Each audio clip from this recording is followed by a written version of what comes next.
Bom dia. Bom dia, Rian. Tudo em paz? Tudo em paz, professor. Esse dia. Graças a Deus.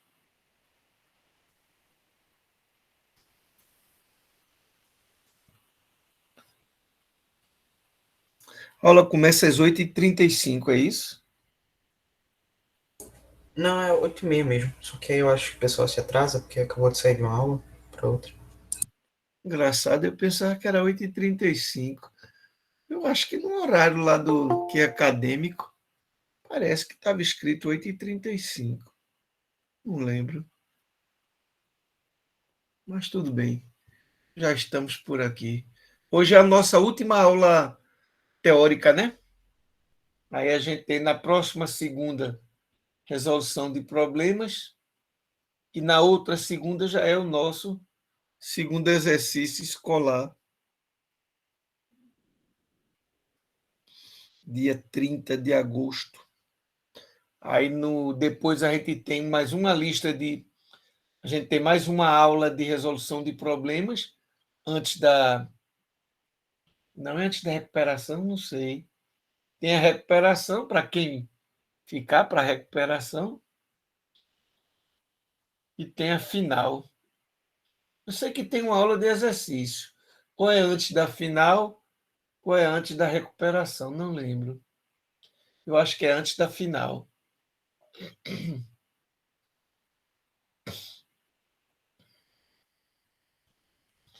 Tá bom, estamos aí na reta final. Vocês pagam eletrônica 3, não é isso? A gente vai pagar a eletrônica 3 ainda. Você sabe o que é que trata a eletrônica 3? Deixa eu ver aqui rapidinho na minta. Porque tem eletrônica 3 e tem eletrônica de potência, né? Que não É, é tem eletrônica potência, eu 3. acho, ainda no sétimo. Uhum.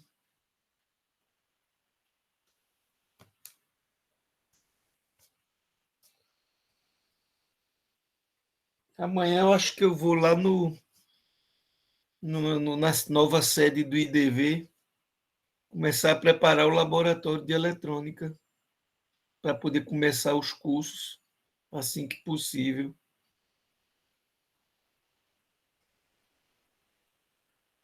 Já tá podendo funcionar, professor? Não, Aula prática lá no IF? não, eu não falei no IF, não, falei no IDV. Ah, tá. Mas o senhor sabe se tá podendo funcionar? Porque a gente tinha. Acho que Caio que tinha falado com a gente que talvez tivesse, se fosse possível, algumas aulas práticas. Eu vi se alguém ventilar essa hipótese, mas eu não recebi nenhum documento oficial da direção, da gestão, dizendo que a gente já poderia fazer algumas práticas lá no IF, não. Eu, inclusive, estou armando meu laboratório aqui, comprei mais meio mundo de componente. Parece que é isso mesmo, só para quem está nos últimos períodos. Eu comprei um bocado de componente eletrônico aqui para poder começar a montar em casa algumas coisas. Comprei até osciloscópio para montar em casa e poder mostrar para os alunos como seria se a gente tivesse lá no laboratório. Esse simulador é legal, mas bom mesmo é a aula prática. Quando você mete a mão, vai lá, faz.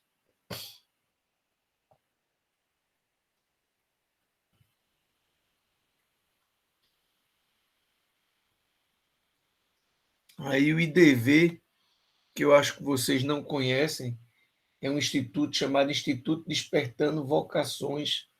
No caso da gente é GT, que é em tecnologia, gestão da tecnologia.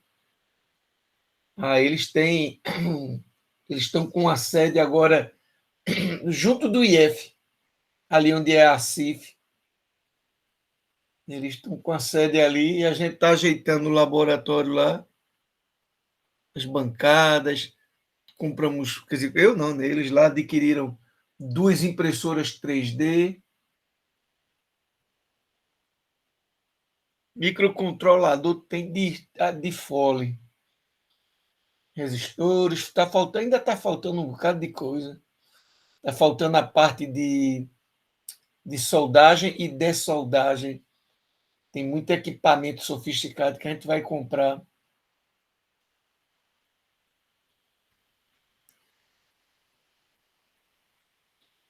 Eu fiz a cotação, mas não comprei não, porque fiquei meio preocupado com os valores. Não gosto de dar um passo maior do que minhas pernas, não. Quando eu vou comprar alguma coisa, eu quero ter certeza de que eu vou poder honrar com o pagamento. Deixa eu ver que horas são, 8h37. Vamos esperar até 8h45. Só tem 4 pessoas até agora. 4 alunos.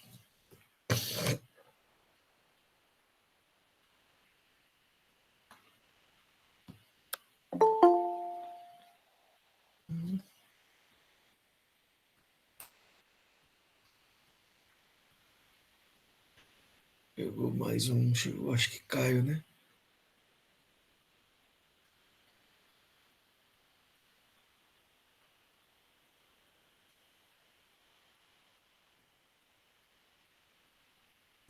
Acho que estranho, professor. Tô procurando aqui na Ementa e não acho Eletrônica Básica 3. Só aparece até a 2, depois Eletrônica de Potência mesmo, mas a 3 não tá aparecendo aqui.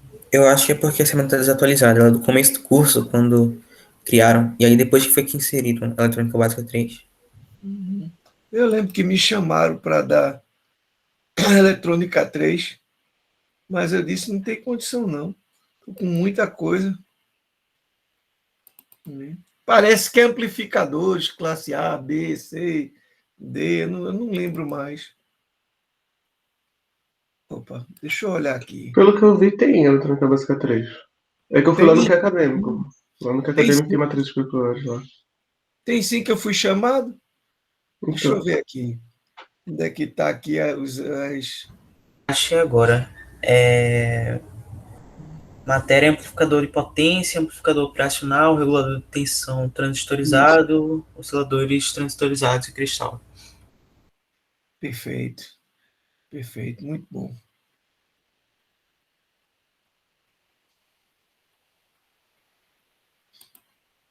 É isso mesmo.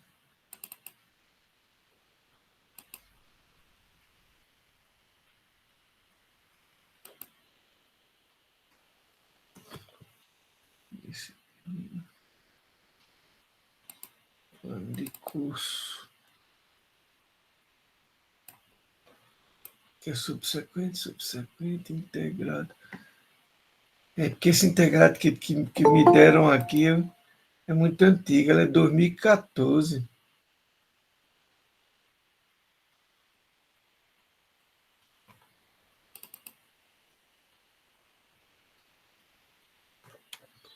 Deixa eu olhar aqui.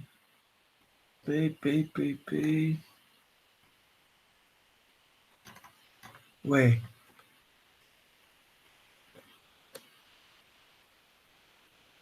Mas isso deve ser subsequente. Se eu estou vendo 4 módulos,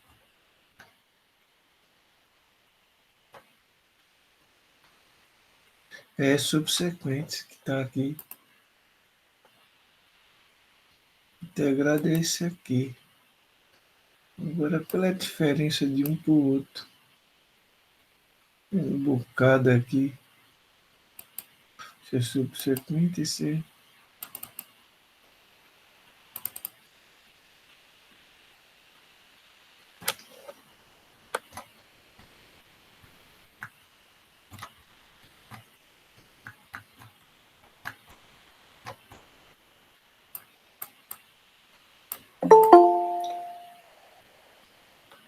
Elas são 41. Dentro de 4 minutos a gente inicia.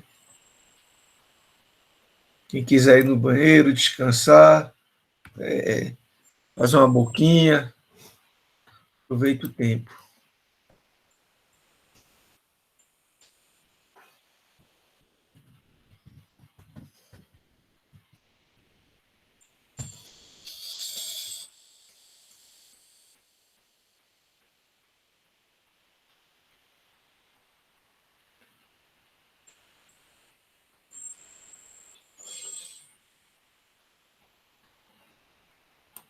Que estranho.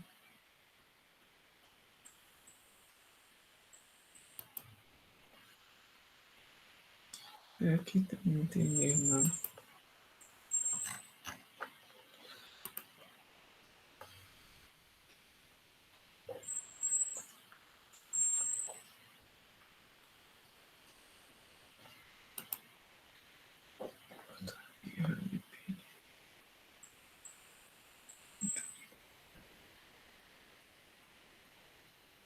Não é.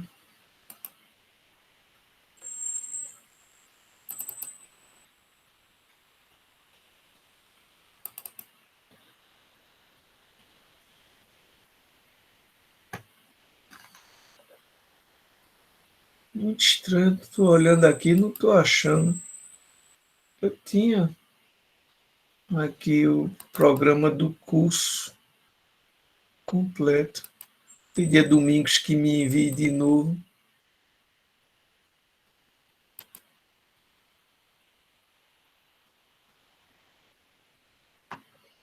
Não estou achando.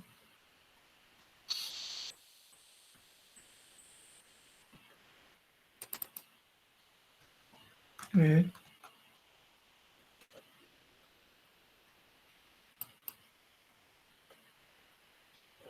Estranho.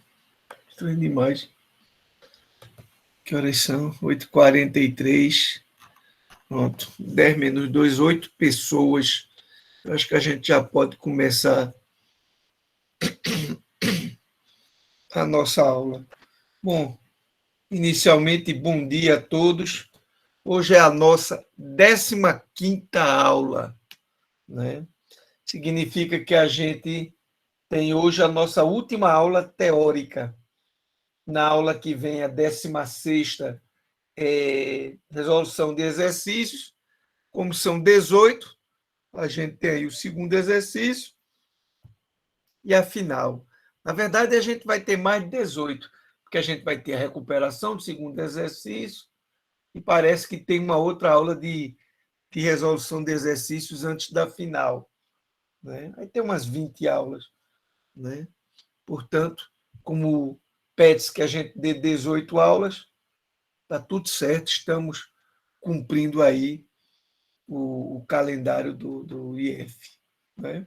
Hoje a gente vai trabalhar a parte de dispositivos ópticos, né? Basicamente, nós vamos abordar 3 dispositivos. Os fotodiodos, esse rapazinho, deixa eu botar aqui em caneta, que no modo de caneta eu consigo fazer observações. Engraçado. Por que não está aparecendo aqui embaixo agora? Pronto. Então, fotodiodo, está aqui um exemplo de um fotodiodo. Você tem aqui o cátodo e você tem aqui o anodo. Como é que eu sei que esse camarada é o cátodo? Olha a marcação, né? E observe a presença de uma janela. Tem que ter. Senão não é óptico. Como é que a luz vai incidir, né, sobre o semicondutor se ele estiver fechado dentro de um, como a gente diz, um case, né? Então, tem que ter uma janelinha, né? Eu lembro no meu tempo de estudante, vocês conhecem um transistor chamado 2N3055? É um transistor grandão. Escola, não. Não. É um transistor muito usado em fonte de alimentação linear, pesado, assim, ele é para 5 ampere. Eu vi a foto agora, de olho pelo menos eu lembro. Isso, ele é assim. Ele tem aqui, aí aqui na parte central, vem aqui assim, e ele só tem 2 terminais, que é base e emissor. O coletor é toda a parte metálica que você tem aí, é o coletor, né? Então, com esse encapsulamento, você está vendo aí, isso tudinho, ele é um dispositivo metálico. Então a gente fazia o quê? A gente chegava, pegava uma serra e torava ele aqui em cima, essa parte de cima, para poder expor o semicondutor e brincar com ele, vendo o efeito como é que o transistor reagia diante da luz, né? Era muito legal. Então, bom, esse era um 230-55, mas não precisa. Isso aqui ficou para trás, perdido no tempo, há 40 anos atrás. Esqueçam isso. Né? Então, a gente tem o fotodiodo, que é esse rapazinho. Né? Existe um outro elemento, que é o fototransistor, que tanto pode ter 2 terminais, como 3 terminais. Mas qualquer um deles, observe que tem uma lente. Tem um local para a entrada da luz e, obviamente, a lente tem a finalidade de colimar o feixe de luz. Todo mundo sabe o que é colimar um feixe de luz? Não, professor. Colimar um feixe de luz é fazer com que ele convirja para um determinado ponto. Deixar ele pontual assim. Por exemplo, isso que eu estou mostrando aqui, essa lente aqui, estaria colimando esse feixe de luz para este ponto que você está vendo aqui. Não é ponto P aqui. Então, essas lentes elas têm essa finalidade. E por que aqui uns têm 3 e outros têm 2? Porque alguns têm base, coletor e emissor, e outros não precisam, é só coletor e emissor. Vocês vão aprender na aula de hoje que justamente a luz ela incide sobre a região de base. Eu não vou falar em terminal. Professor, Pois não. se eles têm os terminais de base, coletor e emissor, eles são TBJs? Assim como TBJ? Todos eles aqui são TBJ. Ah, tá certo. Isso, são bipolares. Né? Muito bem colocado, Juliana. Viu? Então, muitas vezes você não precisa da base, e aí você usa com 2 terminais. Mas algumas vezes a gente precisa colocar um certo nível DC na base. Né?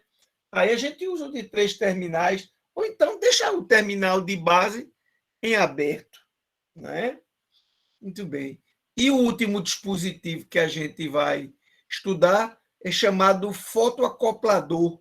Né? É como se fosse um circuito integrado, digamos, de 4 terminais. Você olha assim, está lá. Só 4 terminais. Então, aqui dentro, você vai ter um fotodiodo e, por exemplo, um fototransistor. Você pode ter... Um fotodiodo, não, desculpe. Você vai ter um LED, e na saída você vai ter um fototransistor, um fototriac, né? Pode até ter um fotodiodo, mas em geral são fototransistores, como você está vendo aqui, tá vendo? Esse camarada aqui gera luz, tá vendo? É o LED. Esse resistor é externo. Você precisa colocar o resistor do lado de fora.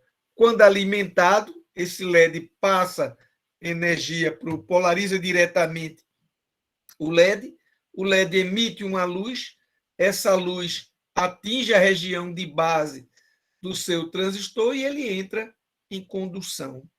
Né? A gente vai aprender também que tem várias maneiras da gente colocar, da gente configurar esse transistor aí na saída. Veja que ele está saindo pelo emissor, mas ele podia estar saindo pelo coletor, ele podia estar em outro local. A gente vai aprender isso na aula de hoje. Aqui, essa figura que você está vendo aí é só mostrando que existe, na verdade, uma separação entre a entrada e a saída. A gente costuma dizer que existe um isolamento galvânico, em homenagem a Galvani, né, que foi quem estudou a condutividade e tal. Então, existe um isolamento galvânico total. A desgraça que acontecer na entrada não passa para a saída. Não passa para a saída. Então, você diz, olha, eu não vai ter nada. E se acontecer algo aqui na saída, isso também não reflete na entrada. Está completamente isolado. Não tem como passar de um lado para o outro. Né? Dispositivos óticos são extremamente importantes, extremamente importantes. A gente vai encontrar, por exemplo, em placas de fonte, onde você tem uma separação da parte de fonte de baixa de fonte de alta, você vai encontrar em circuitos de TV, em circuitos de controle de motores. Né? Dentro da indústria, é muito comum você ter um circuito com um triac, por exemplo, que controla a movimentação de uma esteira, de um motor aí qualquer, né? E onde todo o controle é feito por um microcontroladorzinho, sei lá, 3,3 volts, 5 volts, né? Bem tranquilo, né? E separado. Ele está comandando, mas não está interferindo eletricamente no outro lado. Isso é ótimo, né? Isso é realmente muito legal. Então, a gente vai ver exemplos, TIO 111, PC 817, PC 847, que é quádruplo. Eu não lembro se eu botei aqui esses exemplos, mas mais adiante, quando a gente estiver estudando, eu mostro. Ok? Muito bem, vamos então para o primeiro dos nossos dispositivos ópticos a serem estudados na aula de hoje. Né? Fotodiodo é um dispositivo semicondutor. Então, ele pode ser feito de silício, de germânio, de arsenete de galho e índio. Tem lá os tipos de semicondutores que vão ser usados. Obviamente, não vai ser qualquer tipo, porque é preciso que ele tenha, digamos assim, uma maior sensibilidade à luz. Todos eles têm, todo semicondutor tem, mas é interessante que, para o efeito se tornar mais pronunciado, ele tenha determinadas propriedades. Então, não vai ser qualquer semicondutor, não. Né? Então, ele vai converter a luminosidade, ou seja, a luz que está aqui, ele vai converter a luz em uma corrente elétrica. Né? E ele faz o papel contrário. Ele precisa, olha as setinhas aqui na simbologia. Isso aqui é a simbologia dele. Opa. Simbologia. Né? A simbologia dele. Células solares são exemplos de fotodiodo. A luz está batendo ali na célula solar e ela está gerando uma certa corrente. Então, se você olhar direitinho para a célula solar, você vai perceber que ela não é encoberta por um case, por um empacotamento, digamos assim. Ela é exposta, de modo que a luz possa atingir o semicondutor diretamente. Né? Agora, a gente pode ter alguns fotodiodos que não têm janela. Está aqui. Ó. Quando a gente quer usar ele para detecção de ultravioleta e de raio-x. Por exemplo, eu faço parte de uma banca de um aluno que dia 25 agora vai defender a dissertação de mestrado dele. E ele faz exatamente o uso de foto. No caso dele, não é fotodiodo. Ele usa, eu acho que é fototransistores, exatamente para mensurar doses de raio-x. Então, nesse caso, não tem que ter janela, porque o elemento de interesse dele aí não está no espectro visível. Né? Então, você tem resposta, olha só, até centenas de megahertz. Rapaz, isso é uma banda muito larga, viu? Isso é uma banda realmente muito larga. Você ter resposta aí nessa faixa de centenas de megahertz, não é brinquedo, não. Não é? Agora, vamos lá, vamos ver um pouquinho mais. Como é que se usa? Olha que interessante. Se usa desse jeito. Ou seja, a corrente no fotodiodo e ela é uma corrente reversa. Tá vendo? Ela é uma corrente que ela entra pelo cátodo e sai pelo anodo. Então, se você fizer essa montagem aí com o fotodiodo, né, você vai ter aqui um sinal que vai depender da luminosidade. Né? E se ele estiver no escuro, ele vai estar lá no zero? Morreu. Vai não. Existe uma corrente chamada corrente de escuro, dark current, né? A corrente de escuro. Mesmo com totalmente escuro, escuro absoluto, você vai ter, porque você vai estar aqui alimentado entre VCC e terra, você tem um caminho que passa pelo fotodiodo, você vai ter uma correntezinha aí que vai estar passando, pequena, mas você vai ter. Tá certo? Aí a gente vai aprender que existe uma grande diferença entre um fotodiodo e um fototransistor no que diz respeito a essa indesejável corrente de escuro. Né? Mas veja que a polarização dele é como se fosse um diodizeno, está vendo? É o contrário, ele trabalha desse jeito. Na verdade, a gente vai aprender que existem 3 formas de trabalhar com o fotodiodo, mas isso não é agora não, é depois. Tá? Vamos ver a parte de estrutura do fotodiodo. Bom, os terminais eles não são de mesmo comprimento, assim como o LED. O LED ele tem uma diferença. Se você olhar para os terminais do LED, existe um que é mais comprido, aqui também. Né? E o terminal mais longo, aqui, é o terminal de anodo, né? Que é esse terminal que vem aqui para o resistor. Tá certo? O cátodo é o que vai para a alimentação. Tá? Então, internamente, ele ainda possui uma coisa chamada filtros ópticos, além de uma lente colimadora, que vai fazer com que a luz, quando incida nele, seja conduzida para essa região. Essa luz que vocês estão vendo aqui já é uma luz colimada. Né? Esses 2 desenhos aí foi equívoco meu. Era para ter escolhido um só. Eu botei os 2 para ver qual dos 2 era mais legal de ler. Obviamente, o da direita tem uma letra maiorzinha tal, e esse aqui está com um pouco de falta de foco. Eu ia tirar, mas terminei esquecendo.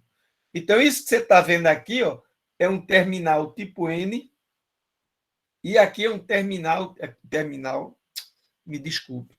Isso aqui é um material tipo N, e esse camarada aqui é um material tipo P. Tá certo? É um material tipo P. Obviamente, entre o P e o tipo N, você vai ter a região de depleção, né? Que é essa região que você está vendo aí, que eu marquei com essa cobrinha aí. Tá certo? É a região de depleção. Existe um dióxido de silício, aquele mesmo óxido isolante que é usado no MOSFET. Né? Ele está aqui também. Né?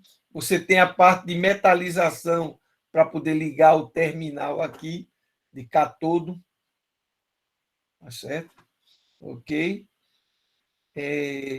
Pronto. Basicamente, ele é feito dessa forma.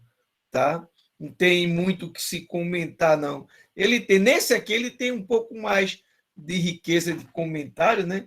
Que ele diz, olha, tá vendo esse material que você coloca aí próximo do anodo? É um material para evitar a reflexão. Ele é um anti-reflecting, né? Ele evita a reflexão. Ótimo, né? Ele é ótimo, é bom que a luz não fique, né? Batendo num canto, indo para o outro lado. Não, ele é absorvido aí. Ele entra aí ele morre. Né? Provavelmente ela vai ter um desvio de rota. Né? Obviamente, isso jamais é 100%. Né? Um pouco de reflexão, óbvio, você vai ter. Tá? Então, essa é a estrutura do famoso fotodiodo. Na prática, quem quiser algum dia pegar um 2N 3055 e torar, e aí você vai começar a observar, né, o comportamento dele. É legal pra caramba. Bom, onde é que a gente vai usar? A gente já falou que ele tem uma estrutura, que é essa que está aí, falou que ele trabalha polarizado reversamente, mostrou a simbologia, né? Mas vem cá, realmente esse cara é importante? Muito. Aqui você tem uma indústria, tá vendo? Onde você tem os produtos que passam na frente e você, por exemplo, você tem um contador. Aí você não precisa pedir a ninguém para contar quantas unidades de produto, de um determinado produto, você fabricou. Eu lembro que eu trabalhei numa indústria, a gente fabricava canhão eletrônico, que é colocado dentro do tubo de raios catódicos.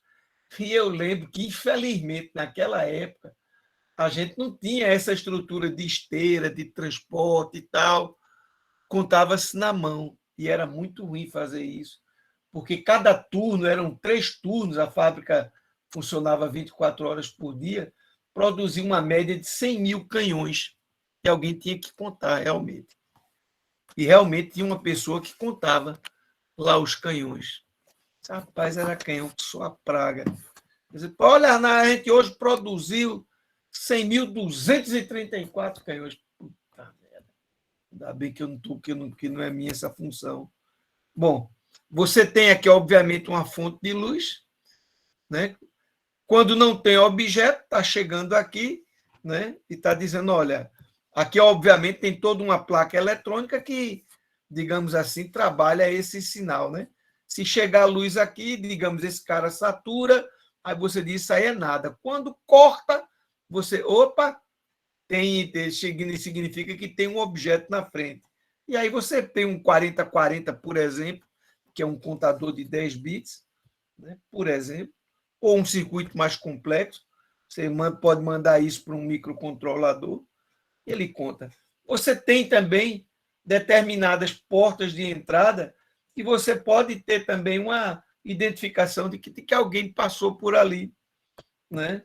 Então, você tem, obviamente, uma fonte de luz, o fotodiodo, e a pessoa entrando aqui ou saindo, ela vai identificar. Mas o caso mais legal, né, é nesses sistemas aqui que a gente chama de LIDAR, né, que é exatamente o carro, o uso no carro que não precisa de motorista, né? O carro que ele caminha, tal, etc., estaciona sem necessidade de motorista. Então, aí ele tem todo o conjunto nessa foto que você está mostrando aí, você não, que eu estou mostrando aí para vocês, né? Você tem todo o conjunto de sensores, obviamente tem uma região aqui muito perigosa, que é a região de blind, né, como está escrito aí, né? A região de cegueira. Só nessa região aí a gente pode não conseguir. Blind spot detection, detecção de pontos cegos, né? É uma região perigosa. Então você tem todo um conjunto de sensores e pode apostar. Esses sensores se baseiam em dispositivos ópticos, com toda certeza, para poder fazer. Pode ter câmeras, pode ter lasers, né? Fotodiodos, fototransistores, né? Você tem aqui tecnologias um pouco diferentes, por exemplo, para ir a uma distância bem maior, né? Essas distâncias aqui, elas são, digamos assim, projetadas de acordo com a finalidade. Essa que você está vendo aqui, né, seria para proteger o pedestre, né, a travessia, evitar bater numa pessoa. Existem as outras regiões que é regiões de colisão, né, para evitar colisão, visão lateral. O legal desse tipo de sistema é que ele, na verdade, ele se baseia num escaneamento contínuo, milhares e milhares de escaneamentos, um atrás do outro, de modo que ele forma uma visão tridimensional do próprio ambiente que está ao redor do carro. Não é simplesmente dizer detectei ou não detectei um objeto. E isso tem a ver com uma área chamada computer vision, né? Visão computacional, né? Que é bastante interessante, né? Então, os dispositivos ópticos que a gente está estudando, com certeza, eles aparecem aí. Quem algum dia já se atreveu a dar manutenção numa impressora, né? Com certeza, deixa eu botar aqui o chat para aparecer, porque qualquer coisa que apareça eu estou vendo. Com certeza viu a chamada fita encoder, né, que movimenta a cabeça. A gente vai ver na aula de hoje, né? Também trabalham juntos com estes dispositivos ópticos.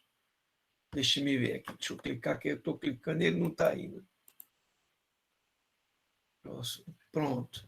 Então, o fotodiodo, ele aparentemente, do jeito que eu estava mostrando, parece que só trabalha no modo fotovoltaico, quando eu aplico uma tensão em cima dos terminais, né? Não é bem assim, né? Você pode, aliás, desculpe, a gente estava falando como se ele tivesse fotocondutor, que é a polarização reversa. No modo fotovoltaico, que é aquele do painel solar, você não aplica uma tensão entre os terminais, né? Então, ele simplesmente recebe a luz e converte aquela energia luminosa em energia elétrica, né? Que, obviamente, você vai usar, né, mais adiante.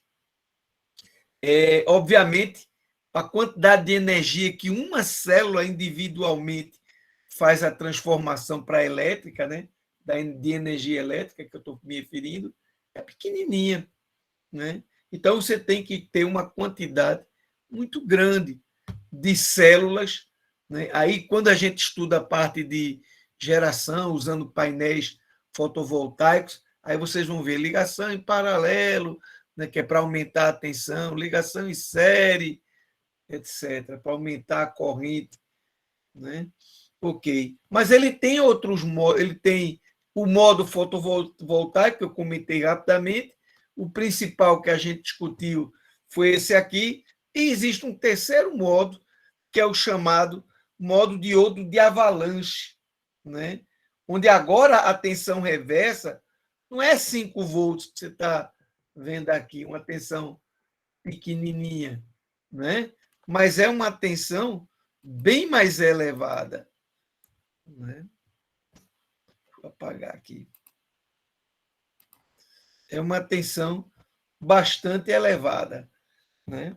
E aí você tem como consequência, você tem uma quantidade maior de liberação, de formação ou geração de pares elétron-lacuna, né? Então, você consegue correntes mais elevadas, né, nesse modo de avalanche, né? São os 3 modos que você pode ter para a operação do fotodiodo, né? Alguém poderia dizer assim, professor, eu conheço o LDR, que é aquele camaradinha, deixa eu tentar desenhar, ele é mais ou menos assim, né? E aqui tem um desenho, acho que é algo mais ou menos assim, né? Ele também, se eu jogar luz, ele varia a resistência dele. No caso do LDR, é Light Dependent Resistor, resistor dependente de luz, ou seja, sua resistência é função da luz, que a gente representa por gama para se referir ao comprimento de onda, né? No caso do fotodiodo, a resposta dele é mais rápida, veja só, e mais linear, né, do que os LDRs. E também a gente vai encontrar aplicação, muita aplicação. Quem já trabalhou com aqueles kits da Lego sabe muito bem que tem ali um bocado de sensor, né, que usa exatamente fotodiodos. Então, sensores e a parte de comunicação ótica, né? Usa demais. né? Aqui você está vendo uma resposta, né? Aqui você está vendo lumens por pés quadrados, seria uma medida da luminosidade, e aqui você está vendo a corrente que esse camarada gera. Olha a corrente no escuro, a dark current, tá vendo? Isso aí dá em torno de 50, talvez um pouquinho menos, microampere. Aí, à medida em que a luminosidade vai aumentando, você chega a quase 1 miliampere. Olha aqui, ó. Isso aqui está na casa dos 800, né, microampere. Aqui é só uma explicação para quem quiser entender essa unidade que está aí, né? Eu acho que se chama foot candle, eu não lembro bem, né? Mas é lumen por pé quadrado, né? Dá 10,7 lux essa quantidade. Para você ter uma ideia do que isso significa, a iluminação de uma sala onde a gente fica, na casa da gente, chega a ser 100 a 200, tá certo? Portanto, 10 foot candle. Portanto, está cá no comecinho, lá no comecinho, esse 4.000 que você está vendo aqui, ó, 4.000, isso na verdade são 43.000 aqui, ó, esse ponto. São 43.000 lux, né? Então você diz, poxa, se 30.000 lux é a iluminação que a gente obtém do Sol, significa que 4.000 realmente é uma iluminação violentíssima, é verdade. Portanto, a gente geralmente trabalha desse lado de cá, com menos, né? Com bem menos do que isso. É só para a gente ir tendo uma ideia. As correntes não são tão violentas como talvez algum de nós pudesse querer. Não, de maneira nenhuma. São coisas realmente pequenininhas. Então, se eu não agrupar isso aí para aumentar essa minha corrente aí, vai ficar difícil. A curva característica do fotodiodo é essa que você está vendo aí. Aqui, obviamente, é tensão, aqui é corrente. Dá uma raiva quando encontra um eixo sem orientação. Ok. Então, você está vendo essa primeira aqui, é no escuro. É a resposta do fotodiodo no escuro. Então, você está vendo aí que ele vem aqui praticamente, ó, corrente nenhuma aqui para tensões negativas. Para tensões positivas, ele começa, tem uma curva parecida com a curva do diodo, né? Mas se você começa a iluminar, você começa observando que a curva ela vai se deslocando, né? E realmente ela tem um comportamento bem interessante. Veja que, como a gente tinha dito, a fotocorrente é uma corrente que é reversa. Essa é a curva. É interessante que, quando você está no escuro, digamos assim, a resistência do fotodiodo ela é muito, muito grande. Eu vou dizer infinito, né? Quando está no escuro, isso aqui, ó, no escuro. Tá certo? E, obviamente, quando ela está bem iluminada, a resistência, né? A resistência cai à medida que a iluminação aumenta. Vocês nunca trabalharam com amplificadores operacionais, né? Esse é um amplificador operacional muito simples, né? É um inversor, porque ele está ligado aqui na entrada inversora. À medida em que a luz bate aqui, a relação de resistência entre a resistência desse camarada, né, e digamos, a resistência que você teria aí, dá um certo ganho. Mas o fato é que essa saída aqui, ela é dada por isso aqui, né? É a resistência de realimentação, esse F é de feedback, multiplicado pela corrente que vai passar por esse camarada, né? Para quem conhece amplificador operacional, isso chega a ser imediato, porque essa tensão de saída é daqui para o terra, Então, significa que é daqui para cá, né? Porque esse ponto aqui, ele, como tem realimentação negativa, ele está a 0 volt, né? A gente costuma dizer assim, se existe realimentação negativa, V mais é igual a V menos. Mas espera aí, V mais é 0. Por isso que a expressão aqui é menos RF vezes ID. Tá? É por essa razão. Deixa eu ver o que mais. Não, basicamente isso. Né? Esse amplificador é chamado amplificador de transimpedância. Né? Ou seja, ele produz uma saída que é proporcional à corrente que passa no fotodiodo. Né? Aqui eu estou mostrando novamente o amplificador, o fotodiodo, né? Só que, obviamente, com uma alimentação externa. Né? Só relembrando, né? O sentido da corrente para ninguém esquecer. Completamente desnecessária esse slide, já que a gente já tinha mostrado aqui. Né? Mas tudo bem. Água mole em pedra dura, tanto bate até que fura. A gente vai, mostra, repete, chama a atenção, né? Mas tudo bem. Ok? O nosso próximo elemento é o chamado fototransistor. Né?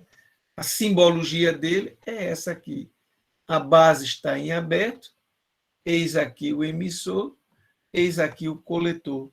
Tá certo? Então, base em aberto seria esse aqui. Aqui alguns fazem assim. Ele tem a área para incidência de luz? Tem, mas tem o terminal de base aqui em cima, onde você pode jogar um nível DC para controlar a polarização. Tá certo? Então, a corrente de base que você vai gerar na base, ela é proporcional a esse d lambda, que é a densidade de luz de um determinado comprimento de onda. Por isso que tem o lambda. Né? Ela é proporcional. Isso aí não tem nada a ver com alfa de transistor, não, viu? Por favor, não confundam, não. Porque transistor tem alfa e beta, né? Alguém podia achar que isso aqui era o alfa de um transistor. Não. A corrente de base é proporcional à densidade de luz de certo comprimento de onda. A corrente de coletor, que é beta e B na região ativa, também é proporcional a essa densidade de luz. Né? No caso do fototransistor, ele é mais sensível, né, do que o fotodiodo. No fotodiodo, uma pequena variação de luminosidade praticamente não é sentida. Aqui, como você tem o efeito transistor, né, que tem aquele beta ali que aumenta essa corrente, faz com que mesmo uma pequena variação na luminosidade possa ser sentida melhor. E aqui você tem uma curva que, obviamente, ela nos lembra imediatamente, né, a curva de entrada de um transistor, que é aqui assim, VBE versus IB, né? Ela faz exatamente isso aí. Veja que essa curva ela está parecendo uma reta, mas, na verdade, ela está assim... Opa, perdão. Na verdade, ela vai fazer isso. Viu? Deixa eu apagar essa baboseira aqui. Esse troço aqui. Ok? E aqui você tem a curva que mostra a corrente IC, ICE, entre coletor e emissor, mostra essa corrente em função da alimentação que você está, mas parametrizada pela potência luminosa. O quanto de luz você está colocando. Quanto menor a potência, menos pares elétron-lacuna você libera, com toda certeza. Portanto, menor a corrente. quanto maior for a potência que você estiver incidindo na base, maior a quantidade de elétron e lacuna que você tem para formar corrente. Olha como o efeito transistor é legal. Aqui você tem miliampere, tá vendo? Eu não estou mais com aquela correntezinha de poucos microampere. Ele está falando aqui de 12 mili, de 8 miliampere, de correntes que são mais elevadas, né? Essa temperatura aqui, obviamente, não é a temperatura do ambiente, não. Essa temperatura 2870 é a temperatura térmica, que ele chama, né? A temperatura da fonte, né? Tem a ver com comprimento de onda, tem a ver com uma série de coisas aí, que para a gente isso aí, a gente, digamos, não se preocupa muito com isso, não. Ok? Perguntas até agora? Até agora Tudo não. certo, professor? Tudo certo. Graças a Deus. Vamos lá. Bom, olha que legal. A gente tem aqui um exemplo. Será que alguém pode dizer para mim o que é que vai acontecer? Por exemplo, se eu não tenho luz, esse relé vai estar batido ou ele vai estar aberto?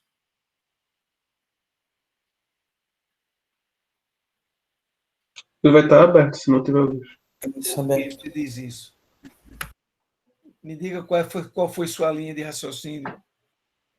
É que enquanto não tiver. Eu imagino que agora ele está sem luz. Ele precisa daquele 0,2 ampere para conseguir fechar ali a taxa de relé. 0,2 ampere. É, Não é 0,2 volts que você diz que é a tensão VCE, não? Ele está dizendo um relé, que 15 volts, 0,2 ampere. Me perdoe. Tá, tudo bem. Então, se está aberto, ele. Sim, mas tem uma fonte ligada aqui. Por que ele não. Por que você acha que ele está aberto? A explicação é outra, está correta, ele vai estar aberto. Mas o motivo está lá atrás, quando eu disse o que para vocês? Quando ele está sem luz, como é a resistência dele? assim fica infinito, né? É Ou altíssima. altíssimo. Então você tem aqui um divisor resistivo, onde esse cara é altíssimo e esse cara é desprezível. Portanto, que tensão de base eu vou ter para polarizar esse transistor? Vamos lá, vamos chamar isso aqui de R1, chamar isso de R2. A tensão de base vai ser R2 dividido por R1 mais R2 vezes VCC, que é esse cara. Ora, mas R1 é muito, muito, muito, muito maior do que R2, de modo que isso aqui é aproximadamente R2, vai ficar o quê? Dividido por R1, não é isso? Mas R1 é muito, muito, muito maior do que R2, então isso vai tender para zero. É você pegar 1 e dividir por 1 milhão, por exemplo. Portanto, isso aqui vai tender para zero. Então, base nula, esse transistor não tem tensão para ir para a região de saturação. Você não consegue excitar a base dele aqui, VBE. Como é que você vai querer 0,7 volt aqui? Você não vai conseguir, não. Agora, quando você jogar luz, aí a resistência aqui diminui, a tensão aqui vai ser tal que vai levar esse cara à saturação, surge um terra, vamos chamar de virtual ali, porque a gente sabe que o terra não está ali mesmo, né? Apenas está um potencial baixo, 0,2, alguma coisa. Então, como já tem o positivo e tem aqui o negativo, a bobina foi alimentada. No que ela foi alimentada, o relé bateu. Se aqui eu tiver uma fase, se bem que aqui ele botou 15 volts, mas se aqui fosse, por exemplo, 250 volts, sei lá, 20 ampere ou 30 ampere, eu podia ligar aqui perfeitamente um motorzão,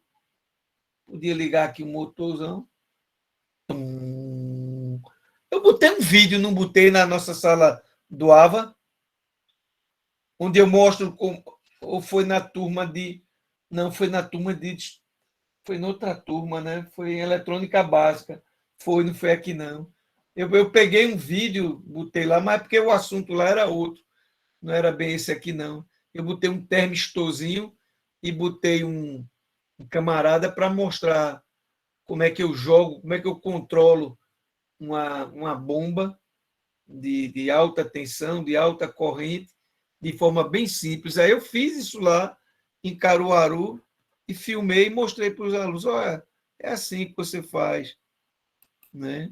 É bem legal. Então, aqui, conclusão. Sem luz, relé aberto. Perfeito. Com luz, ele bate. Ele bate e liga a carga que ele tiver lá. E o legal dessa história toda é que, se houver algum problema em alguma outra parte do circuito, eu estou comandando isso aí, mas não estou, digamos assim, digamos que o lado de cá se lasque. Mas, pô, isso aí é uma bobina, não tem problema nenhum, não. Eu tenho um diodozinho aqui, que é um diodo de proteção. Esse diodo aqui é chamado de diodo de roda livre. Importantíssimo. Veja que ele está reversamente polarizado. Quando esse cara cortar, aí o que é que vai acontecer com o meu indutor? Ele vai inverter a polaridade. Vai ficar negativo, positivo. Aí o diodo conduz. Porque existe uma lei chamada lei de Lentz, que diz que quando o indutor, quando você faz passar uma corrente nele, ele armazena um campo magnético. Quando você corta essa alimentação, ele reverte sua polaridade para tentar reter esse campo. Quando ele fizer isso, esse diodo aqui vai provocar um curto entre os terminais dele, descarregando ele. Então, isso evita certos picos de tensão. Né? Ele descarrega a sua bobina. Vocês vão ver isso em eletrônica de potência. Quando vocês estiverem trabalhando conversores DC-DC, vai ter demais isso aí. Eu acho que é... Eita, esqueci o nome do professor. É um que é bem, bem legal. Eu gosto dele. Gente boa pra caramba. Vamos fazer uma comparação entre fotodiodo e fototransistor. Fotodiodo gera corrente elétrica quando você ilumina. Jogou luz, ele gera corrente elétrica. E fototransistor, não é que ele gere, ele converte a energia da luz em energia elétrica. Ele faz um processo diferente. Né? Ele vai converter a energia da luz em energia elétrica. Fotodiodo, muito menos sensível. Fototransistor, muito mais sensível devido ao efeito transistor. Você tem um beta aí por trás que multiplica os efeitos assim enormemente. Fotodiodo é mais rápido. Fotodiodo é mais rápido. Fototransistor é mais lento. Eu não sei se vocês lembram, quando a gente tem um transistor bipolar e que a gente, por exemplo, joga ele na saturação e depois corta, eu tenho que esperar um tempo. Você lembra o nome desse tempo? E Hein? esqueci o nome certo agora. Esqueci o nome certo agora. Para que é que eu preciso esperar esse tempo? Qual é a finalidade?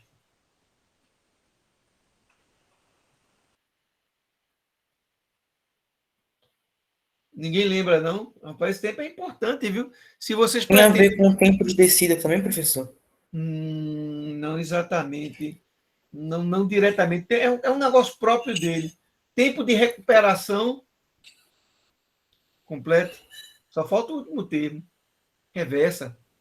Significa Sim. que todos os portadores majoritários que você injetou de um lado da junção para o outro, você precisa retirar. Né? Isso você vai ver também em eletrônica de potência, vai rever quando você estiver vendo eletrônica de potência, porque lá em eletrônica de potência, a gente usa os semicondutores como chaves. A gente usa como chave. Então, toda chave ela precisa ser rápida. Idealmente, ela teria um tempo nulo, mas tempo nulo só existe na cabeça de matemático, de físico. Né? A natureza ela cobra um preço. Né? Eu acho que físico não é só matemático mesmo. Físico lida com a natureza, e a natureza não é. Ela não lhe dá nada de graça, não. Fotodiodo produz corrente. Só isso. Fototransistor, não. Você tem corrente e você tem tensão. Você tem que ter ali uma tensão. Né? Você produz as duas coisas. Ele produz uma certa corrente e produz também uma certa DDP entre os seus terminais. Aquela tensão ali entre coletor e emissor pode ser 0,2, 0,1, 0,4. Né? Então você tem as duas coisas. Fotodiodo é usado na geração de energia solar, na detecção de ultravioleta, na medição de luminosidade. Fototransistor você usa em leitor de CD, em detector de fumaça, em lasers, etc. É onde você vai usar fototransistor. Fotodiodo ele é mais reativo à luz incidente. Né? Fototransistor é menos, ele reage menos com a incidência de luz. Né? Fotodiodo tem corrente de escuro menor. Ah, que bom! Mas em compensação, ele tem uma corrente de escuro menor, mas também a corrente que você obtém com ele é bem pequenininha, é da ordem de microampere. Fototransistor a gente acabou de ver, né? Ele tem uma corrente de escuro mais elevada. Quando a gente olha, não mostrei a curva de operação do fototransistor, não. Mas é bem maior. Pelo mesmo motivo, você tem uma corrente de escuro ali que se multiplica, que é realmente bem maior. Né? Fotodiodo, tanto posso usar diretamente como reversamente polarizado. A gente viu aqui, aplicações do fotodiodo, aqui como essa, em que ele está reversamente. Que infelicidade isso aqui, né? Porque fica parecendo um sinal AC. Né? É melhor esse daqui. Você está vendo aqui uma aplicação reversamente polarizada. É esse caso aqui. Tá certo? Esse também são polarizações reversas. Agora, no modo fotovoltaico, algumas vezes você. Não, modo fotovoltaico não. É só para gerar mesmo. Ia falar besteira. Né? Mas você pode ter ele também polarizado diretamente. Não é muito comum, não, mas você pode ter. Já o fototransistor só faz sentido falar em polarização direta, que é para eu poder aproveitar o uso do efeito transistor para poder ter uma corrente mais elevada, mais substanciosa, digamos assim. Né? Eita, esqueci de colocar o título. Fotodiodo, a resposta dele linear é mais larga, ou seja, tem uma banda maior, vai a frequências mais elevadas. Fototransistor, não. Fototransistor é banda estreita. Né? A resposta linear dele é só para pequenas tensões. Se você começar a variar, digamos, mais fortemente, você vai ver que a resposta deixa de ser linear. É por isso que quando a gente trabalhou com transistores lá na primeira unidade, que a gente construiu os amplificadores, emissor comum, coletor comum, base comum, a gente dizia, Amplificadores de pequenos sinais. Porque se o sinal fosse grande, deixava de ser linear. Lembram dessa história? De pequenos sinais. Se fosse resposta, se fosse uma excitação grande, ele distorcia. Eu lembro que eu mostrava até a distorção, o ponto que caminhava, e aí você podia distorcer tanto num lado como no outro, ou nos dois, no caso de uma variação mais ampla. Né? Fotodiodo, correntes muito baixas, microampere. Fototransistor, correntes elevadas, entenda-se aí, miliampere, de unidade a dezena, 10.000, 8.000, né? Correntes pequenininhas. Mas, em relação ao fotodiodo, 1000 vezes maior, que a relação entre micro e milha é essa, é de 1 para 1000. Né? Fotodiodo, indicado para dispositivos de baixo consumo. Claro, tu já imaginou se o dispositivo for de grande consumo? O cara já trabalha com corrente pequenininha. Se consumir muita corrente, meu amigo, o que você tiver armazenando numa bateria vai embora ligeirinho. Tem que ser para dispositivo de baixo consumo, que precise de corrente pequena. Aí você diz, e tem? Tem. Você tem, por exemplo, os MSP 430. Eu não vou botar a família X, não, porque botou rádio e você se lasca. Alguma coisa aqui tem um número, 2274. Né? Esses caras têm um modo de operação onde ele dá, eu acho que é 1,8 microampere. Eu falei microampere. A Texas costumava fazer uma brincadeira com esses processadores quando ela ia apresentar para as pessoas. Ela pegava, eu não sei se era um limão, eu não lembro, e aí enfiava 2 placas, parece que uma tem que ser de alumínio, a outra de cobre, uma coisa assim, né? Para poder gerar uma tensãozinha pequenininha e alimentar o microcontrolador. Ou seja, ele não tinha bateria. Não tinha bateria.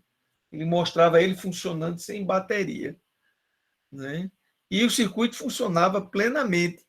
Né? Isso significa que se eu tiver um circuito com um transistor e um relé, e eu conseguir bater esse relé, eu posso pegar um motor gigantesco e partir com um cara que foi alimentado por um limão. Olha que chega a ser engraçado, né? Mas é verdade. Né? Um cara que era alimentado por um limãozinho com 2 plaquinhas. Né? Já o fototransistor, ele é mais comumente usado como chave, uma chave de estado sólido. Né? Ok?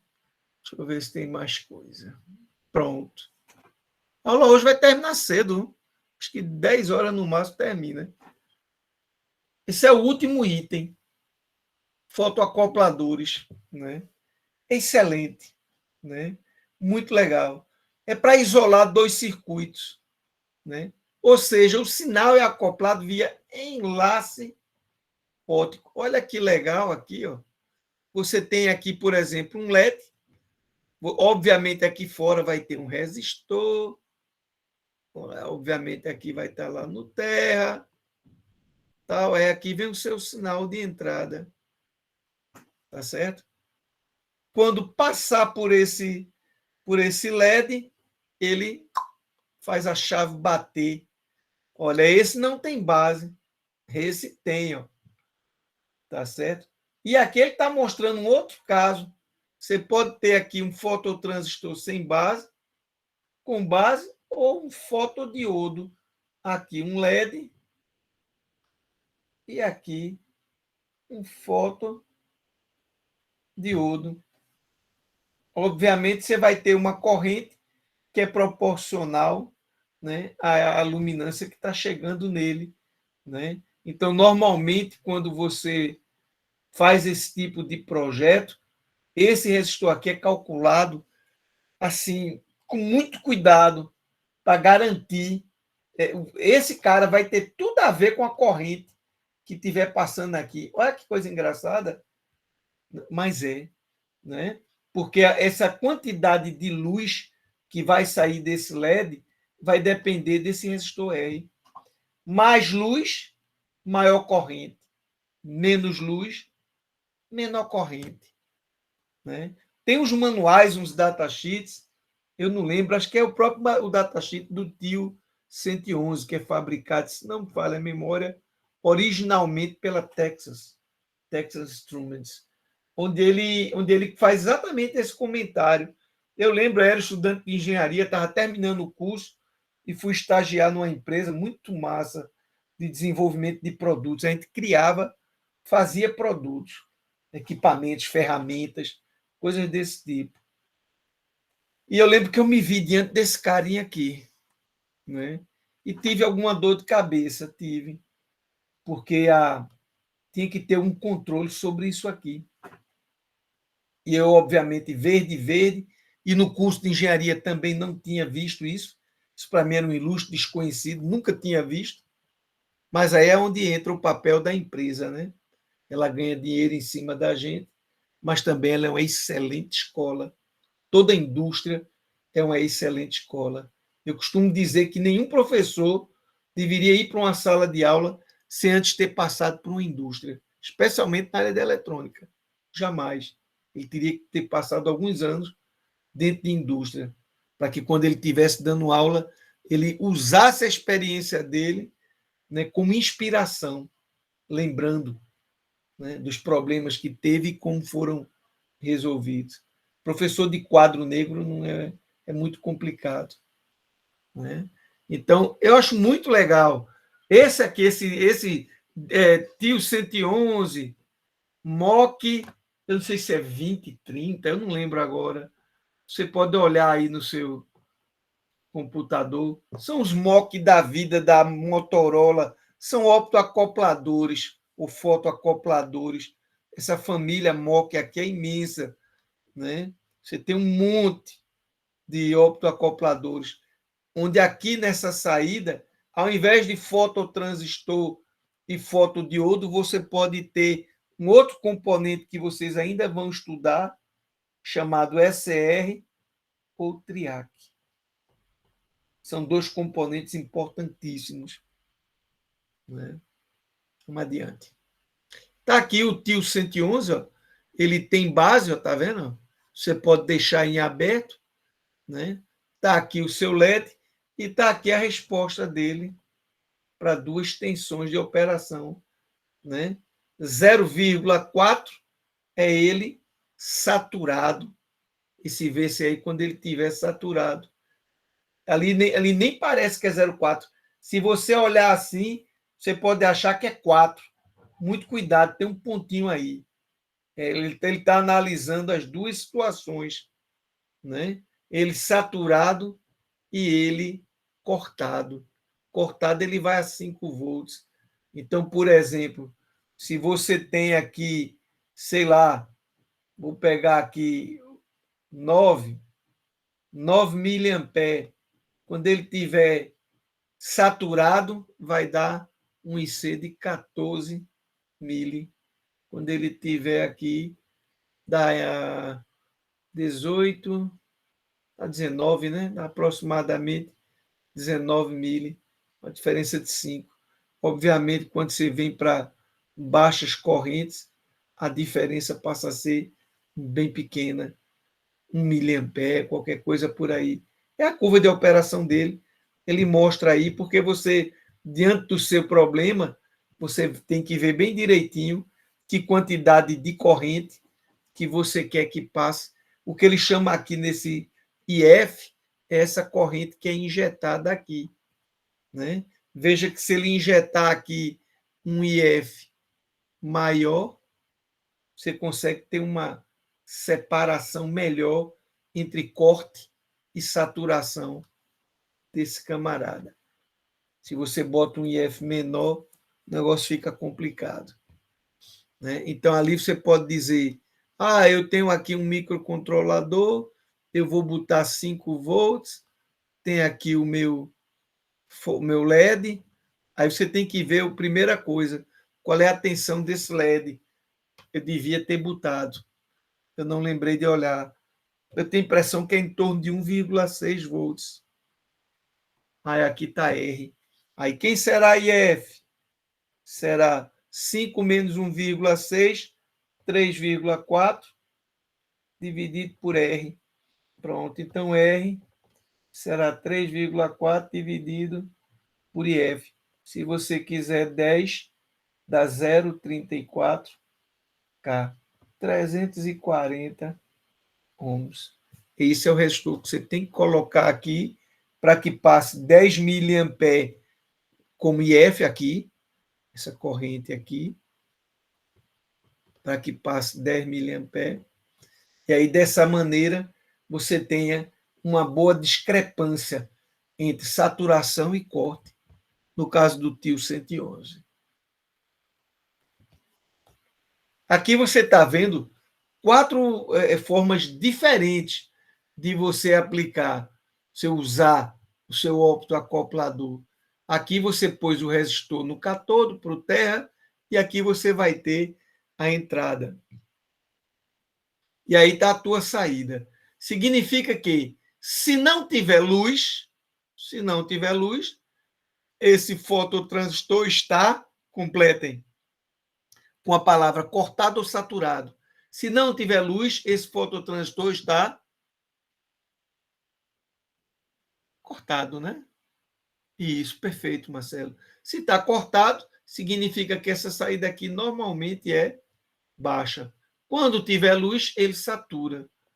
Pronto. Então, aqui, ó, não luz, luz.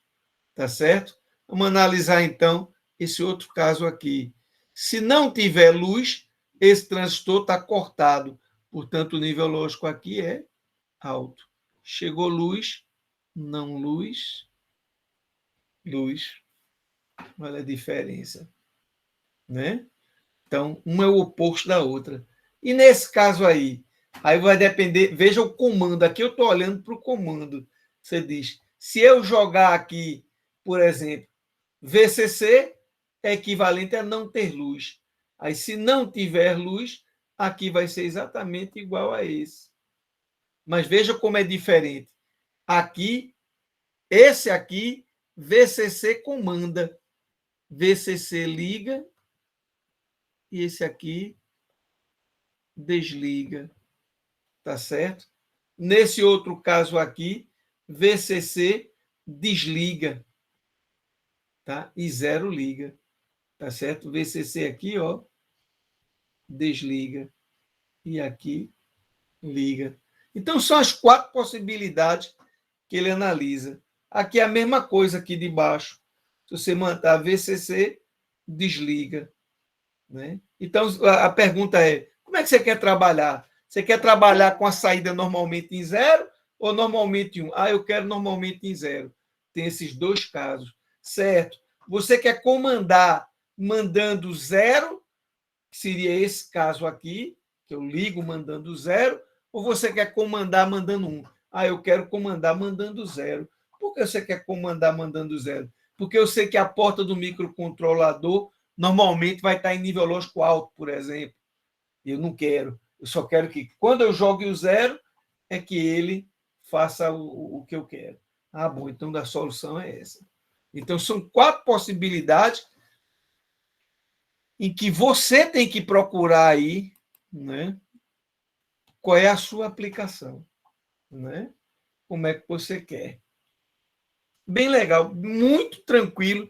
Isso aí está bem explicadinho lá na nossa sala do AVA. Se você entrar lá, aí tem lá com palavras, falando, tal, que eu escrevi lá desde que eu entrei. Quando eu criei a sala pela primeira vez, eu já deixei um bocado de coisa escrita. É óbvio que a sala vai evoluindo e vai melhorando. Mas está lá, se alguém quiser depois dar uma olhadinha.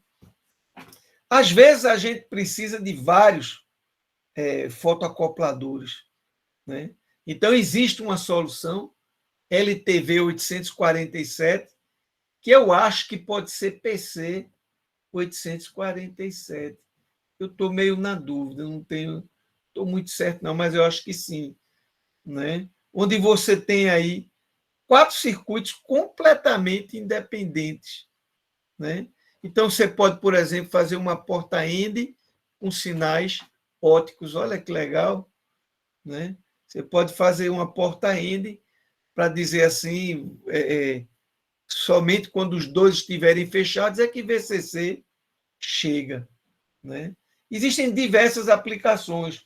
Por exemplo, o professor Domingos, na disciplina de prototipagem, ele tem um circuito lá de uma central, se eu não me engano, de medidas de painéis fotovoltaicos, onde ele tem vários caras desses. Aí ele estava botando independente. Aí eu disse, pô, professor, fazer um circuitinho mais enxuto, bota um PC 847, ao invés de 4 TIL 111, né? Bota um desses só, a placa fica menorzinha. E é bom que a placa fique menor, é ótimo. Né? Quanto menor estiver a placa, né? Menos componente você usa, mais fácil de transportar, menor o custo. Se você estiver trabalhando na indústria, fazer uma placa é uma coisa, mas quando você cai para 100 mil placas, como já aconteceu comigo, o circuitinho que a gente está desenvolvendo, e que uma besteira, eu usava um AD XL, alguma coisa que eu não lembro, não sei se era, acho que era 330. Eu tenho a impressão que isso aqui é um acelerômetro triaxial. E aí a negada disse, não, porra, bota um acelerômetro de 2 eixos. Para que 3? A gente não precisa de 3 eixos. Aí eu disse, mas ele é tão barato. Sim, para um tudo bem. Mas a gente vai fabricar 100 mil mês. Então, porra, vai fazer uma diferença estúpida, dá mais de 100 mil reais de economia por mês por causa de um componente. Não faz o menor sentido botar um camarada desse aí só porque ele é bonitinho ou porque é baratinho, não. Tem que ver a quantidade que você está fabricando. A gente nunca pode esquecer a aplicação. A gente tem que ter sempre em mente a aplicação. Certo. Não é hora ainda não, né? Eu estou com um negócio aqui na minha cabeça, mas acho que é depois disso ainda. Eu queria mostrar para vocês, se fosse possível, né, um circuitozinho, uma solução que a gente implementou numa empresa e que envolve exatamente essa parte de dispositivos ópticos, para a gente aprender. Né? Aqui eu botei, eu acho que eu tenho esse cara aqui em casa. Esse aqui, ó, ele tem uma marcação. Está vendo um chanfro aqui? Ele tem uma marcação. Seria o equivalente disso que ele está mostrando aí. Né? Ele mostra onde é o teu LED e onde é o teu fototransistor, o teu fotodiodo, tal, SR. Esses caras são muito, muito, muito usados no mercado. Se vocês aí têm uma impressora, não importa se é laser ou jato de tinta, com certeza vocês têm desse componente aí dentro dela. E talvez até mais de um. Né? Podem ter vários. Né? Como a gente vai mostrar daqui a pouquinho.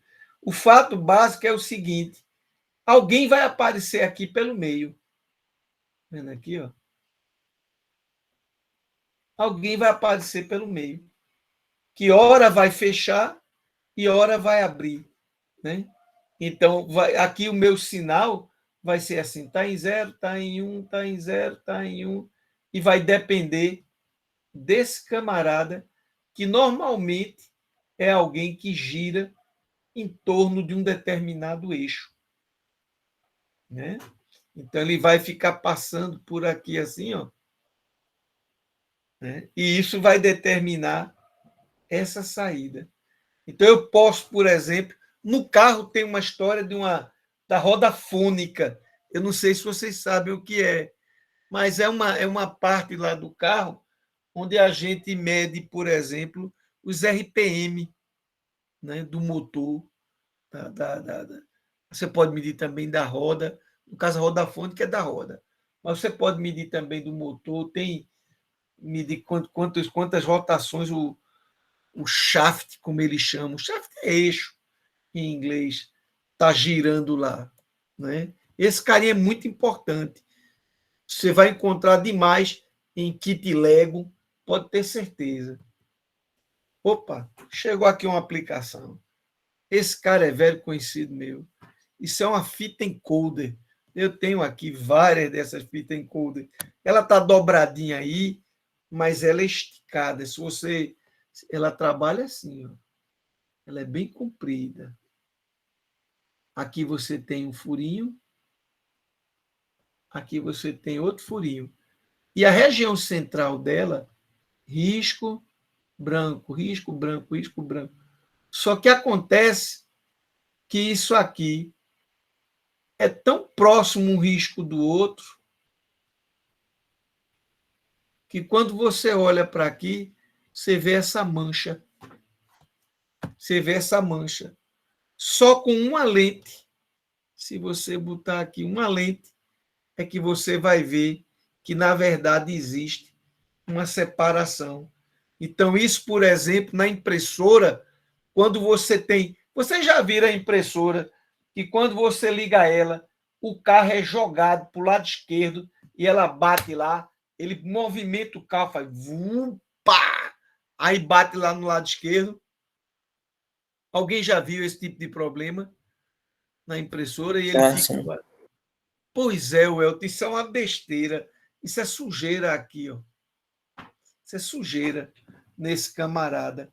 Isso aqui era para gerar um bocado de pulsozinho assim, ó, bem estreitinho. Aí, quando ele encontra sujeira, ele faz isso. Ó. Aí, esse pulso aqui dá uma movimentação na cabeça lá para o canto esquerdo, que é o canto que ele normalmente vai para puxar o papel e depois começar a imprimir. Né? Aí, o que é que você faz? Você pega, não pode molhar, não pode passar álcool. Você pega um chumaço, um pouquinho de algodão, né? E passa em volta assim o algodão assim, ó. Ok? Você passa aqui assim o seu algodão, de ponta a outra. O que acontece? Toner ou na troca de cartucho, seu dedo ficou aqui, ó, uma impressão digital, né? Ficou manchado aí. Aí ele tem esse comportamento. Né? A finalidade dessa fita encoder é exatamente posicionar a cabeça no canto exato. Né? Ela, de alguma maneira, essa fita passa por trás da cabeça de impressão. Então, quando ela vai girando, ela vai gerando essa onda quadrada e ela sabe quantos pulsos ela precisa para sair da posição que a gente chama de home position, até a posição final. Né? Essa outra aqui. Então, ela diz, olha, eu tenho que dar 3.000 pulsos. Né? Na hora que ela encontra esse camarada aqui, ela tem um pulso bem largo, não dá os 3.000, não, é 3.000, é 3.000, é 3.000, eu quero ir para cá. Ainda falta pulso, aí fica pum, pum, pum, batendo lá no lado esquerdo. Entendeu? Não é assim. Pronto. Aqui chegou num cara que eu briguei lá com o dono lá da empresa, saí, pedi demissão. Anos depois eu me encontrei com ele, pedi desculpas a ele. Ele era grosseiro pra cacete, mas ele era um professor da porra. A gente fez uma máquina de fazer bobinas. E era uma máquina muito massa, né? Esse cara, ele fez digamos assim, a parte mecânica e eu fiz a parte de programação, de firmware. Mas, basicamente, eu vou tentar desenhá-la aqui, nesse pequeno espaço que a gente tem, aqui perto de aplicações. Você tinha um negócio que era assim, aqui você prendia, de alguma maneira, o cara que iria ser bobinado, aqui do lado de cá você tinha o carretel, aqui você tinha um parafuso sem fim, e aqui corria como se fosse uma porca. Isso aqui é um parafuso. O fio vinha, passava aqui, a gente dava uma volta aqui, a uma ou duas, né?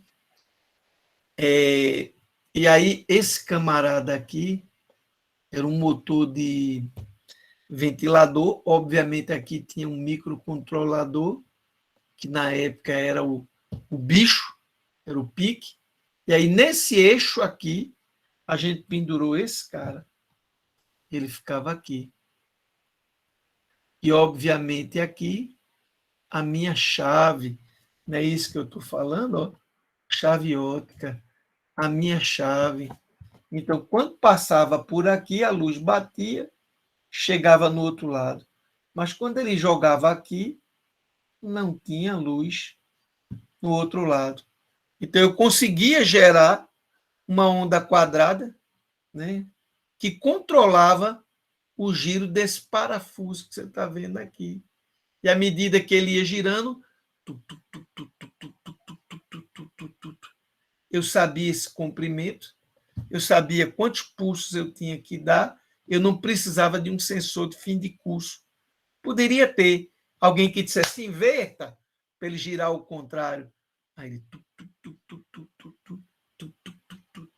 e ficava nessa brincadeira para lá e para cá. Rapaz, ficou lindo, viu? Quando terminou, que aprontou, que a gente olhou para a bobina, pegou nela aqui, disse, puta merda, bicho, que negócio bacana, danado, bicho. Uma perfeição, né? Ficou não tinha esse vazio aqui, não. Ficou uma... E olhe, tinha mais. O cara era tão miserável que ele foi medir. Ele disse, deixa eu ver se seu programa está fazendo o negócio certo. Como ele conhecia o fio, ele sabia quanto era a resistividade dele, sabia tudo. Ele pegou as extremidades do fio, jogou aqui no multímetro, disse, tem que estar tantos ohms. Se aí tiver, sei lá, 4.000 voltas, 6.000 voltas, tem que dar essa quantidade aí. E dava, em cima, né? O nosso sisteminha tinha um display de cristal líquido, que à medida em que ele ia bobinando, eu ia mostrando aqui, tantas voltas, tantas voltas, tantas voltas, eu ia atualizando. Na hora que eu desligava, obviamente, devido a um cara chamado inércia, esse cara ainda girava um pouquinho. Mas aqui o display atualizava. O display mostrava. Né? Era muito show. Então, eu só consegui isso porque a gente utilizou uma chave ótica. Chaves óticas são extremamente utilizadas. Olha aqui um encoder diferente desse encoder aqui. Esse aqui é chamado um encoder linear, também chamado de fita encoder, muito comum nas impressoras HP 680, 820, 840, por aí. Ela passa bem discretamente ali por trás. As impressoras dos outros fabricantes também tem. Estou falando HP porque eu consertei impressora HP durante muitos anos. Esse camarada aqui, tá vendo essa mancha escura? Essa mancha escura é um bocado de tracinho. Assim, né?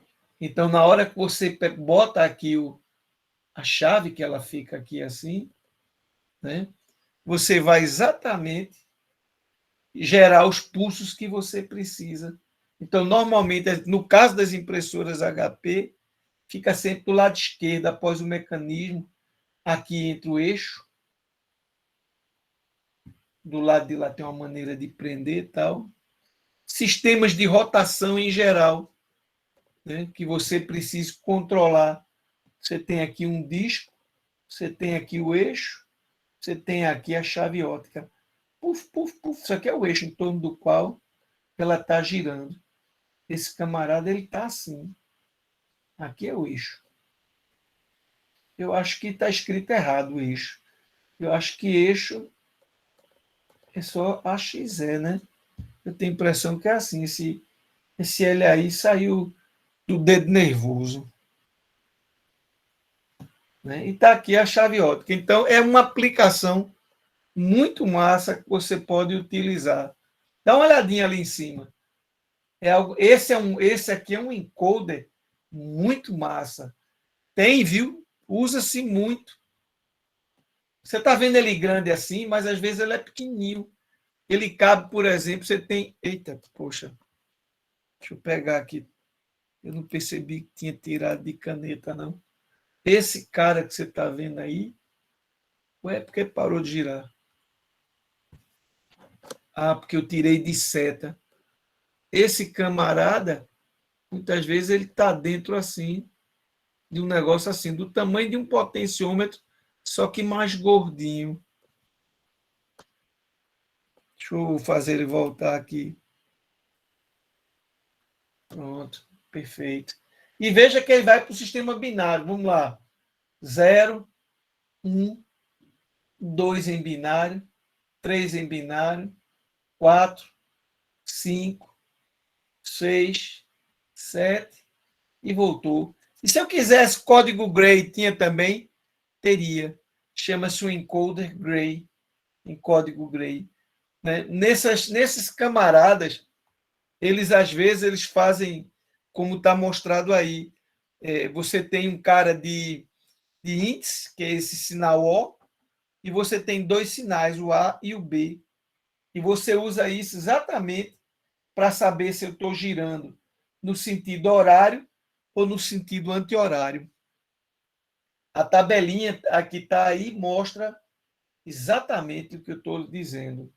Né? Então, por exemplo, deixa eu ver aqui. Eu estou vendo esse ponto aqui, ó. Eita.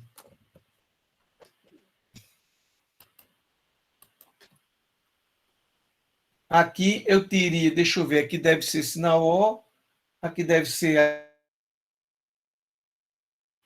e 1. 0 e 1, eu estou aqui. Tá certo? Aí depois fica 1 e 1. 1 e 1. Aí depois fica 1 e 0. 1 e 0. Aí depois fica 0 e 0. Pronto. Então eu estou girando no sentido horário. Né? É muito legal mesmo. Né? Então, às vezes, você tem que trocar esse disco. Às vezes, você tem que trocar a chave.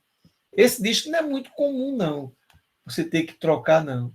É mais provável só se alguém mexeu, tal, aí riscou, né? Mas não é muito comum, não. Normalmente, o cara que se lasca, que você tem que reparar que tem que trocar, é exatamente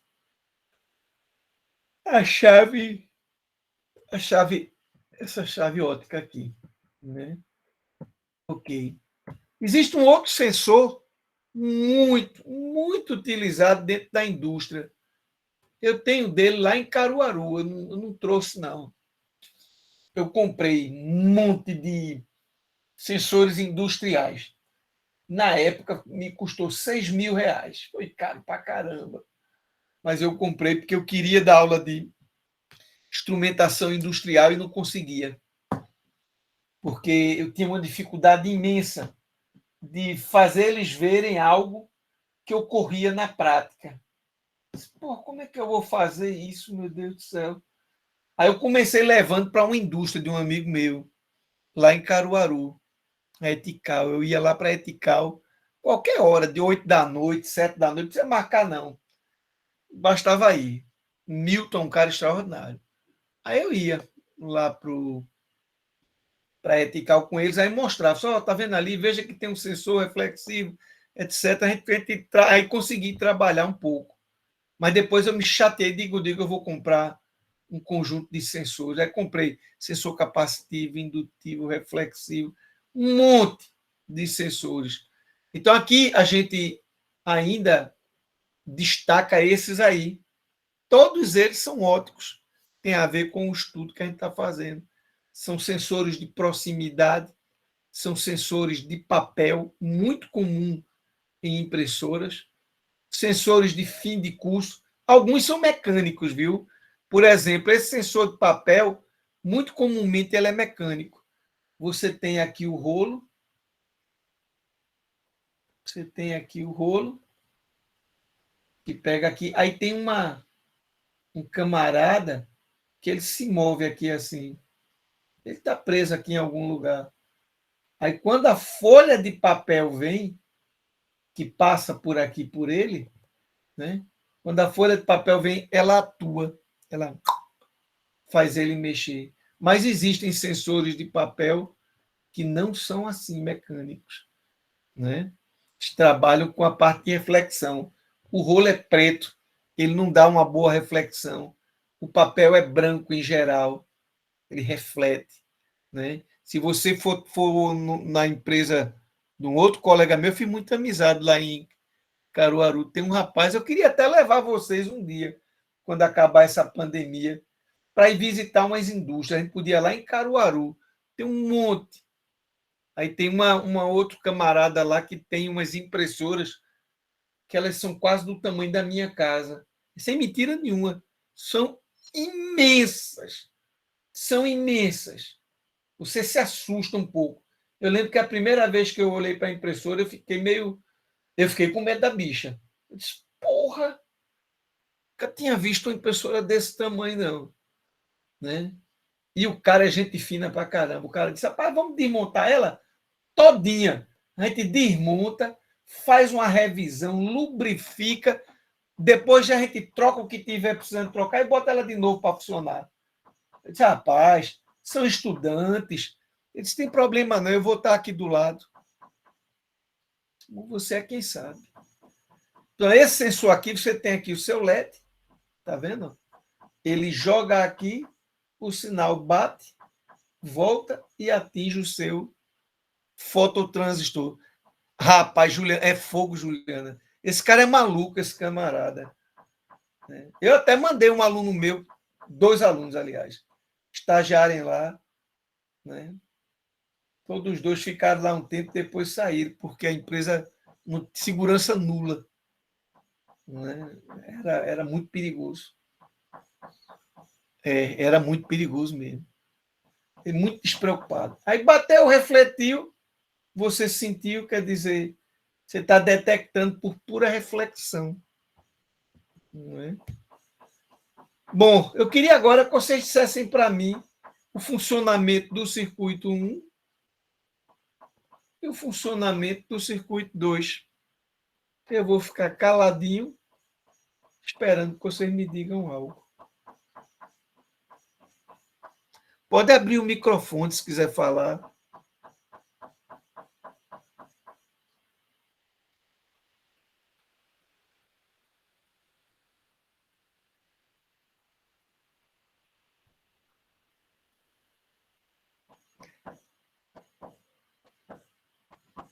E aí? Ninguém se atreve? Caio? Bota para quebrar, Caio. Mostra aí para a turma como é. Eu estou pensando aqui, só para ter certeza que Tá certo, rapaz. Teu pensamento tá certo. Bota para fora, diga aí. Professor, esse primeiro, ele seria que nem o que o senhor mostrou antes? O que acontece se não tiver luz? Foi que nem antes. A tensão ela seria 0? Seria nula? Aonde? Aproximadamente. Né? Aonde? No primeiro. Sim, a tensão aonde que seria nula? De VGE? Vê o quê? VGE não, VBE. Ah, sim. Então, aqui, digamos, nesse ponto, vamos chamar esse ponto aqui, Isso. Vx. Então, essa tensão de Vx, se não tiver luz, ela é aproximadamente.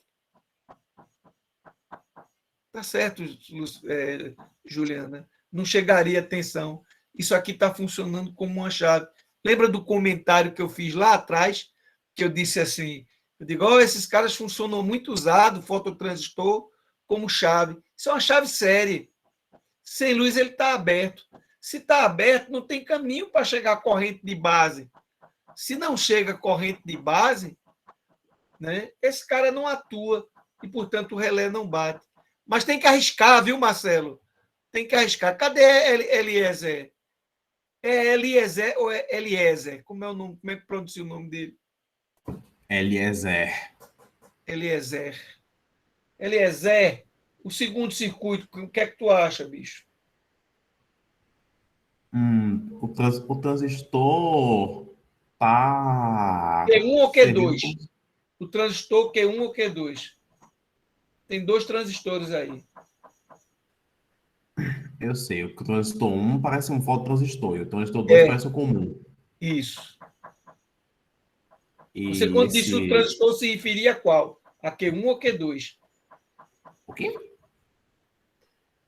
Você, quando disse O que você o disse aí? transistor, se referia a Q1 ou a Q2?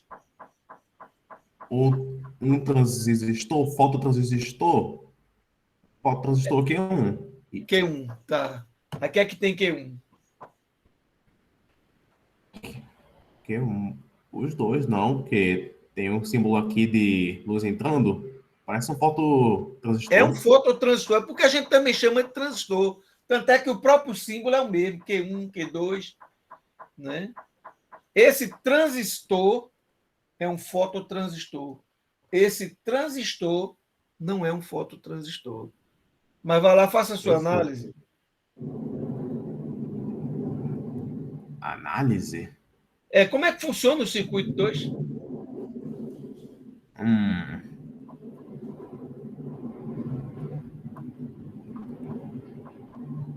É a mesma coisa que Marina fez agora. Marina não, Juliana. Se não chegar luz aqui, não luz, o que acontece? se não chegar a luz.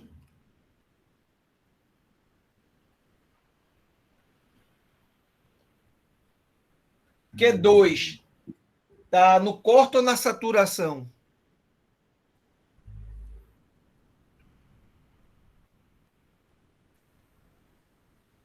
Difícil dizer, eu tô pensando.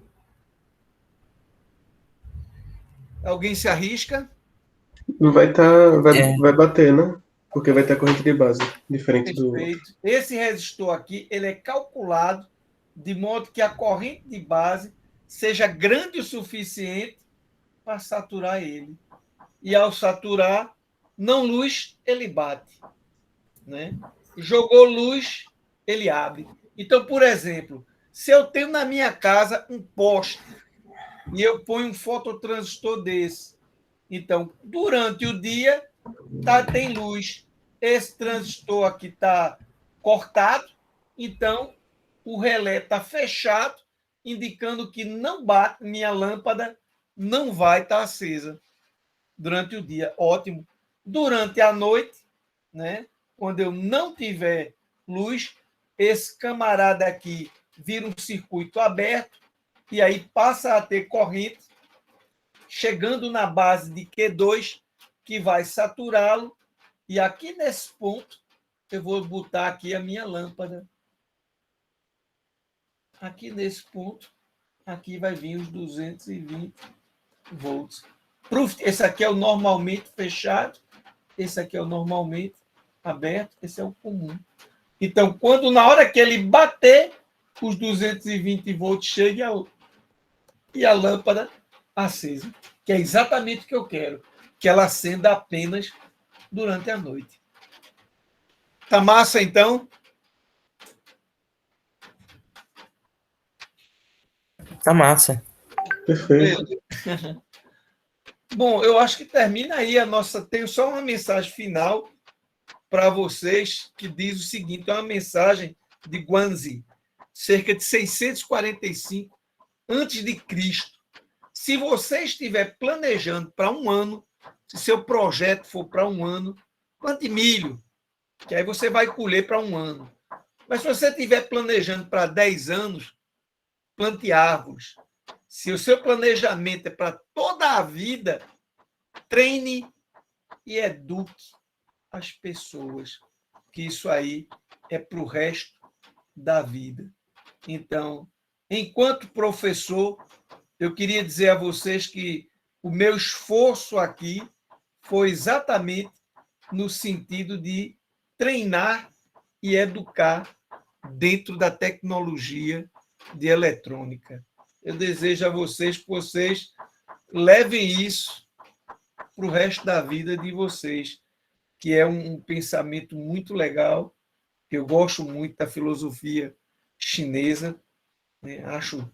Aprecio muito, né? A gente ainda não se conhece pessoalmente, porque estamos ainda no meio de uma pandemia, mas eu desejo a vocês que contem sempre comigo quando vocês quiserem resolver alguma coisa de eletrônica, tiver com algum problema. Podem me procurar, todo mundo sabe como me procurar, todo mundo sabe o meu e-mail, né? E pelo AVA você consegue me localizar pelo meu nome, lá naquele programa de mensagem, que cá entre nós é uma porcaria. Você não consegue enviar um anexo, não consegue fazer grande coisa. Como eu disse, a nossa aula vai terminar realmente mais cedo, né? E vocês teriam algo para me perguntar, para conversar comigo? Não sei, tudo certo, professor. Por enquanto, a aula foi ótima. Então, graças a Deus. Então, bom dia para vocês, bons estudos. Aula que vem, só exercício, tá certo? A gente Tá vai certo. passar a aula. Eu preparei uns exercícios bem quentinhos, né? Para a gente esquentar mesmo os motores e chegar preparado. Aí que é Beleza? bom. É isso aí. Beleza. Um grande abraço. Tchau, professor. Até a próxima aula. Tchau, até. Tchau, professor. Tchau, professor. Tchau. Tchau.